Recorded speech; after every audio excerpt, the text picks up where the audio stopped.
Grimm's Fairy Tales: The Mouse, the Bird, and the Sausage. Once upon a time, a mouse, a bird, and a sausage entered into partnership and set up house together. For a long time, all went well. They lived in great comfort and prospered so far as to be able to add considerably to their stores. The bird's duty was to fly daily into the wood and bring in fuel. The mouse fetched the water, and the sausage saw to the cooking. When people are too well off, they always begin to long for something new. And so it came to pass that the bird, while out one day, met a fellow bird, to whom he boastfully expatiated on the excellence of his household arrangements. But the other bird sneered at him for being a poor simpleton, who did all the hard work, while the other two stayed at home and had a good time for it. For when the mouse had made the fire and fetched in the water, she could retire into her little room and rest until it was time to set the table. The sausage had only to watch the pot to see that the food was properly cooked, and when it was near dinner time, he just threw himself into the broth, or rolled in and out among the vegetables 3 or 4 times, and there they were, buttered and salted and ready to be served. Then the bird came home and had laid aside his burden. They sat down to table, and when they had finished their meal, they could sleep their fill till the following morning. And that was really a very delightful life.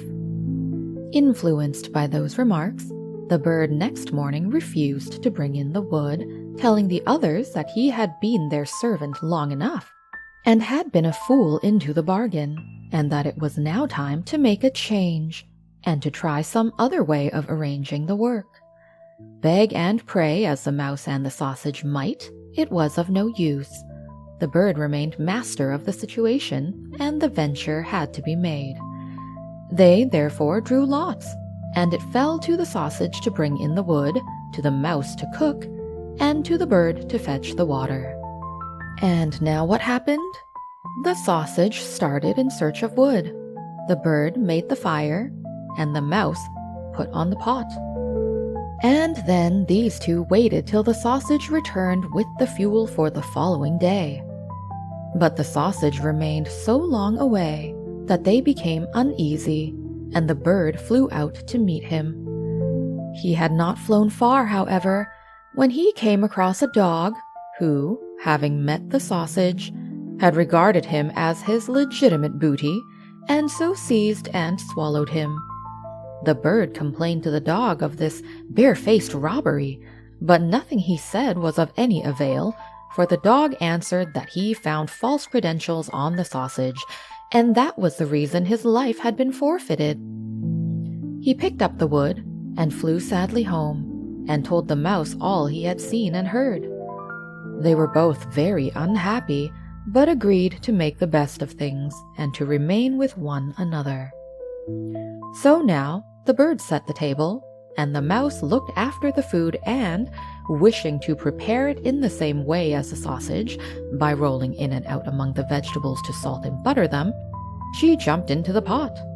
But she stopped short long before she reached the bottom, having already parted not only with her skin and hair, but also with life.